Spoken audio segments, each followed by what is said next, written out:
Hey everyone, I'm Stephanie, host and head bookologist here at the Get Literate podcast. I'm a book loving, notebook hoarding reader and writer on a mission to change lives one book and one notebook at a time. On this podcast, we explore the power of books and reading and notebooks and writing to make life better and to feel better too. You'll find episodes exploring the reading and writing life and how it can make our actual lives better. You'll get book recommendations and notebook invitations around particular themes, and you'll meet authors and special guests who'll help us take inspired action in our own daily practices. So, grab a notebook and your TBR list, and let's get literate. Hey everyone, welcome back to another episode of the Get Literate podcast. I'm Stephanie Affinito, your host, here with another episode on how reading and writing can make life better. Now, if you know me, upholder, you know that I love a good plan. I love a good set of lists, and I really love a nicely laid out calendar. I take great pride in planning out podcast episodes every week and making sure that I have reading episodes and writing episodes and themed episodes and just have a long-term look at where the podcast might go over the next couple of weeks. But today we are coming in real time.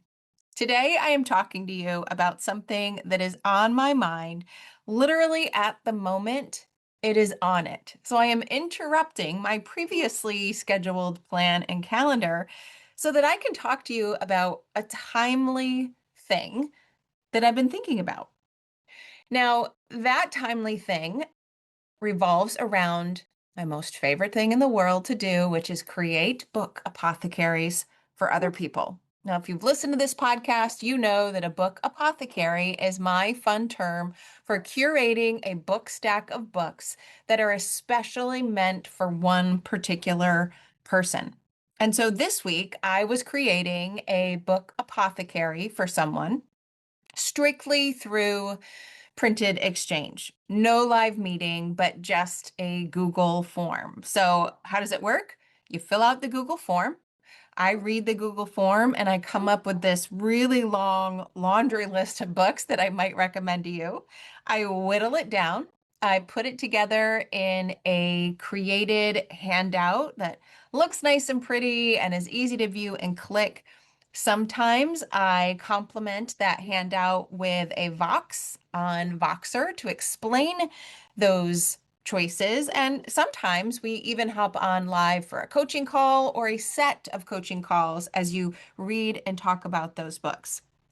For this particular book apothecary, it was a Google form interaction only. And so as I opened the Google form and I started to read her responses, I started to jot down titles. Now, this Google form asks for things like you might expect your name and your email and what kind of reader are you. But it asks you other things like what makes you you? What are your hobbies? What are your interests? What's a book that you loved? What's a book that you hated? What are you going through that you might want support with? What things are off limits in your reading life? All sorts of questions to help me get to know a reader better as I am trying to curate the book apothecary for them. Now, this particular person seemed a lot like me. And when that reader is a lot like me, oh boy, the book recommendations flow. This particular reader loves books that stick with her, that are emotional, that take you on a character journey, all of the things that I love. So as I was going through her Google form, I was writing down title after title after title after title. I knew I was going to have a long list, and I couldn't wait to get to my favorite question on the form, which is, what's going on in your life right now that books might help you grow through?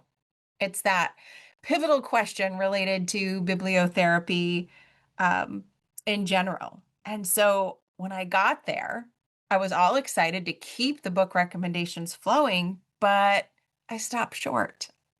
When I asked that question, this person responded, there are lots of things going on in my life right now, none of which I want to read about. And I just stopped. I went, wait, what? None? You don't want to read about any of them, but why? This is what I do. I have this really great be and do and feel framework, and I can teach you how to go from what you're feeling to what you need, to what your bookish goal is, to what your genre is, and what your book title is. This is what I do. What do you mean you don't want to read about those things right now? I really was in a little bit of a state of shock because it's not only what I love to do, it's just natural for me to go to books that way. So I had to sit with it for a minute and I thought, huh, first of all, why am I having such a reaction to this? And second of all, how can I understand where the person might be coming from so that I can make the books I do select for her even better? So after some pondering, after some jotting, after some journaling, I realized something. In bibliotherapy, for me, I naturally lean into my books so that I can lean into my life and learn how to make it better. But we can still lean into a book, but to lean out of our life. And that can be just as good as well. So I thought, oh boy, I've got to think about this, right? Bibliotherapy means going to a book to get more into your life, but bibliotherapy could also mean going into a book to get out of your life. Right. And that's what I want to talk about today. I want to unpack it because I've done some thinking and some reading and some researching, and I'm realizing that I uncover things about bibliotherapy and restorative reading every single time I work with a new person, and this is definitely one of those times. So, first, why would we want to read books to lean out of our life and to escape? Why would we use books as an escape, as a refuge, right? Well, number one, our current realities in our lives could be hard. There could be something going on that's frustrating us, bothering us, angering us, depressing us, whatever it is. Our current life could be challenging. Our current world is challenging as a whole, and our current lives can certainly be challenging too. And so we might want to use our reading as an escape to literally take a break, right? If we can't leave our actual life and get away and, go on a retreat and rest and renew, we can't do that, but we can take a 5, 10, 15-minute break and get lost in someone else's life, right? And doing that, it helps us find a safer place, right? So that's the second reason we might want to approach bibliotherapy as reading to escape our lives because we need a place to decompress. If life is hard, if it is challenging, there may not feel like a safe space where you can just breathe, where you can just let go, where you can just relax. And your mind, full of overthinking and stress and perfectionism and people pleasing and all of the things, might not let you go there in your own life. But if you can just distract your own life for a moment and leave it, not in reality, but through the mirror neurons that are going to fire in your brain instead, it can give you that safe place that you've been looking for. And third, taking that step away, right? Taking that step from reality, finding that safe place, it can help you feel better, right? Simply because you've just removed yourself from that tension and that stress. You combine it with the benefits that happen when you read and you get your eyes in that meditative motion for at least 6 minutes. You could leave that single reading session feeling refreshed and feeling different. So those three reasons alone show why we can look at bibliotherapy as a way of escaping our life. And that can have just as many good effects as leaning in to whatever is going on with it. Now, next, let's talk about how.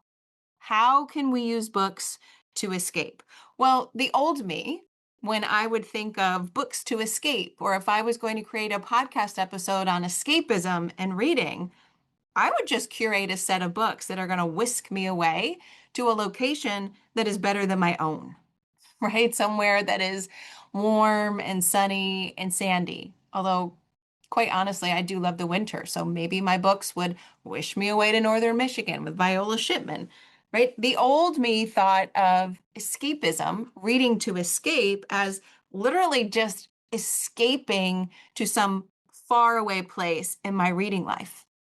But working with this particular person on this particular book, Apothecary, really opened my eyes up that reading to escape your life isn't just to go somewhere, whimsical or tropical or to take a vacation.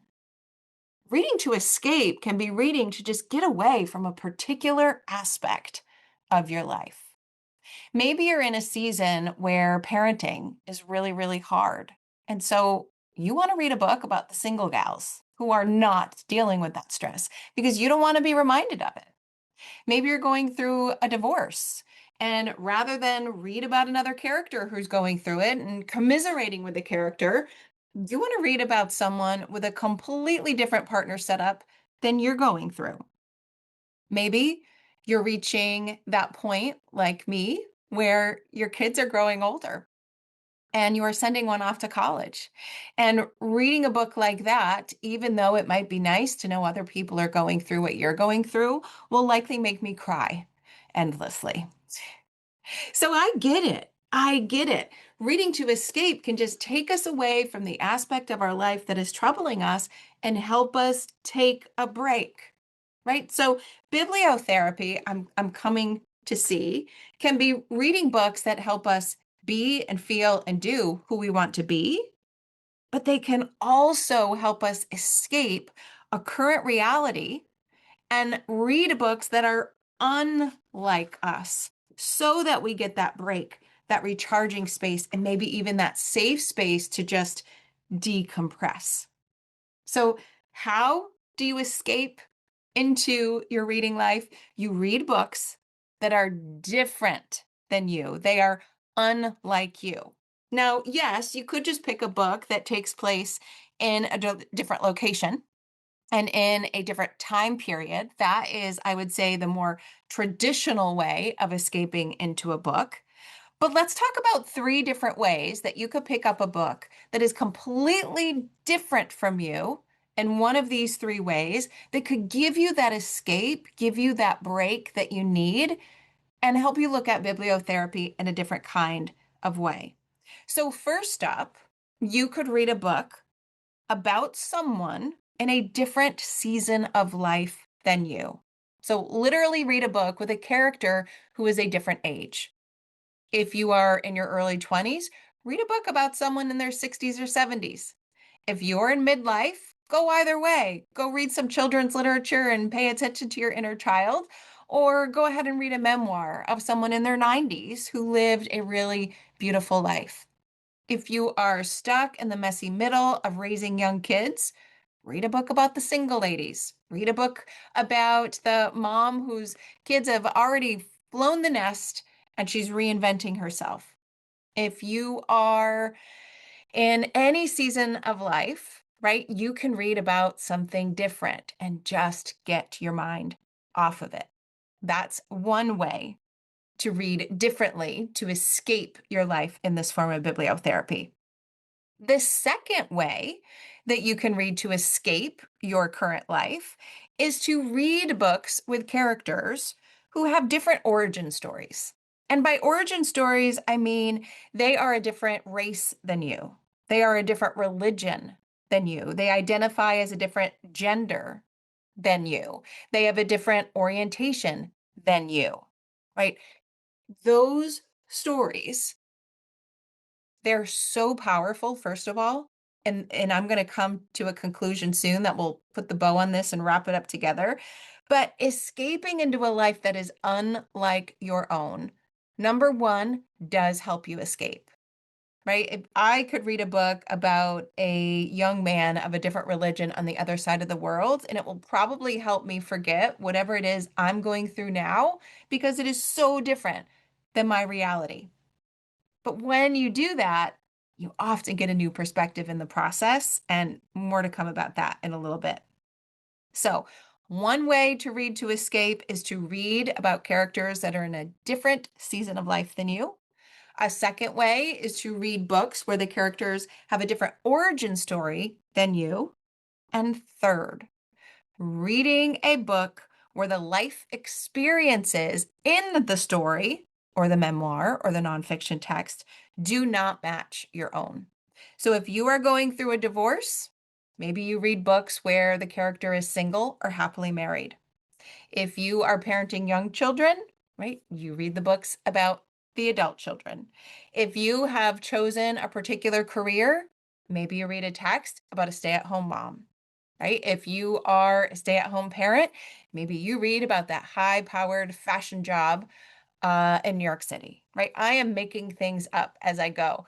Whatever your life experiences are, right? Especially the ones that are stressing you out or causing you frustration or making you tired or you're just thinking and rethinking, don't read about them and read about the opposite. Read about something different.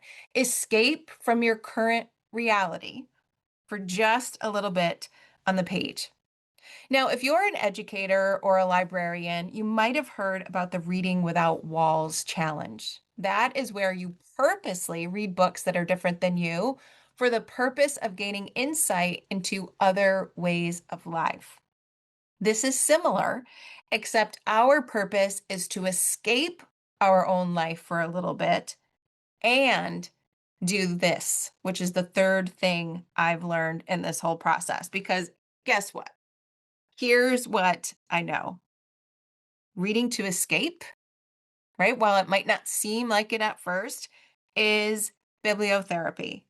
It is a form of therapeutic reading. Now, number one, because you've picked up a book, you've picked up anything, and your eyes are moving left to right for at least 6 minutes, that reading is restorative. That reading is making your physical body feel better, which means it is already a form of bibliotherapy simply because you picked it up. Number two, that kind of reading gives you a break, right? And what do we know about what happens when you take a break, right? So many people advise if you are struggling with something at work, if you have a problem that you can't solve, go take a walk, right? That break and that body movement often brings ideas your way. Or if you're stressed and you've been studying a lot, remember what your college professors and your parents used to tell you. You need to take a break. Go do something fun. Go get your mind off of it. Your mind can't retain knowledge when you're stressed. Right? So there's all sorts of examples of how taking a break ends up being good in one way or another. So, reading to escape gives you that break from your life, even if temporary and imaginary.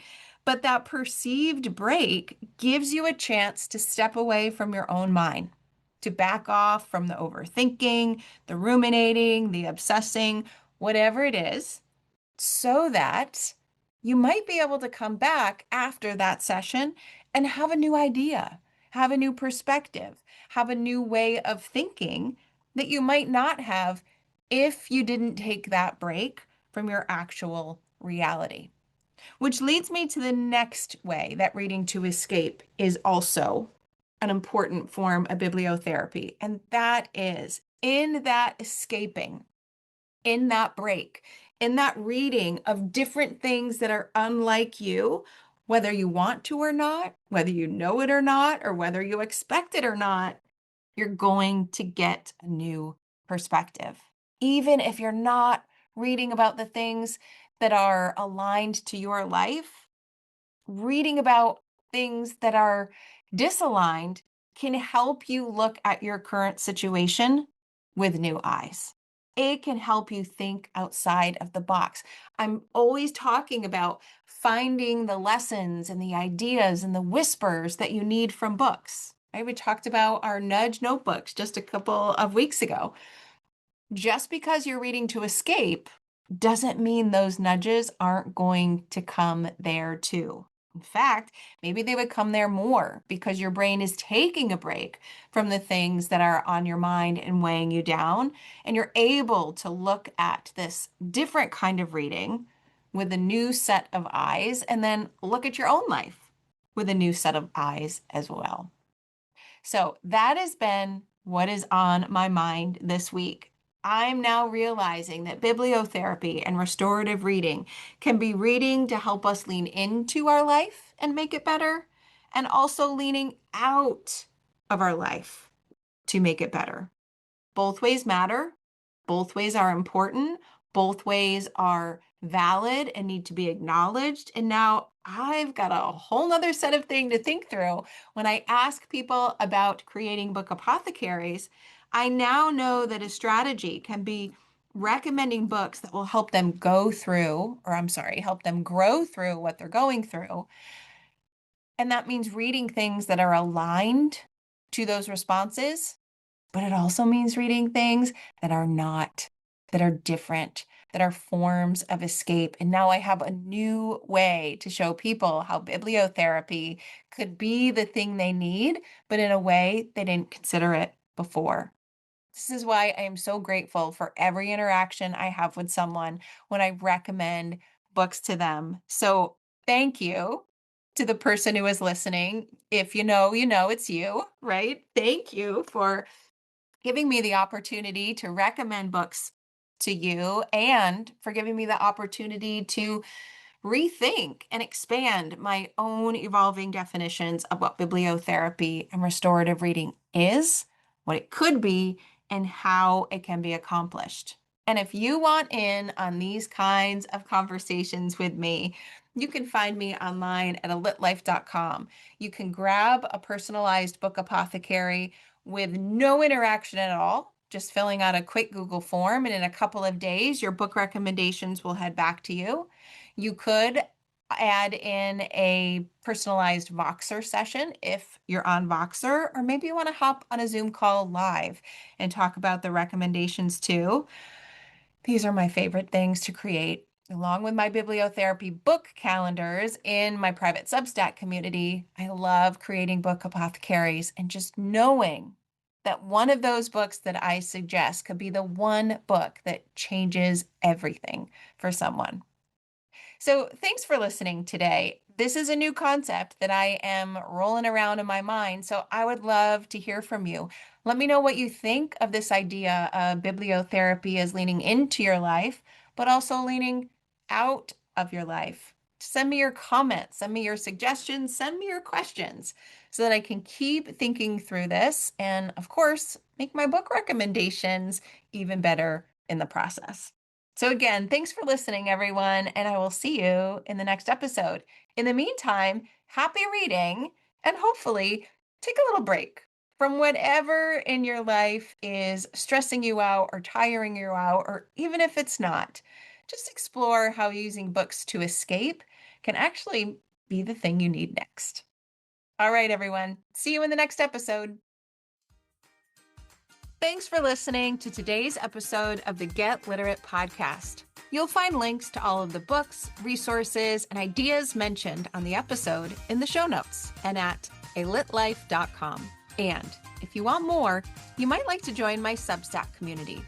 There, you'll find additional inspiration for your reading and writing life, like bonus podcast episodes, bibliotherapy book calendars, monthly book clubs, notebooking inspiration, live events, giveaways, and much more. It's only $5 a month, and you'll get instant access to all of the previous content too. You can learn more at getliterate.co. And one more thing, if you love what you listened to today, please take a moment to rate and review the podcast, or take a screenshot of the episode and text it to a bookish friend. This helps the podcast grow and builds our bookish and notebookish communities too. Thanks for listening.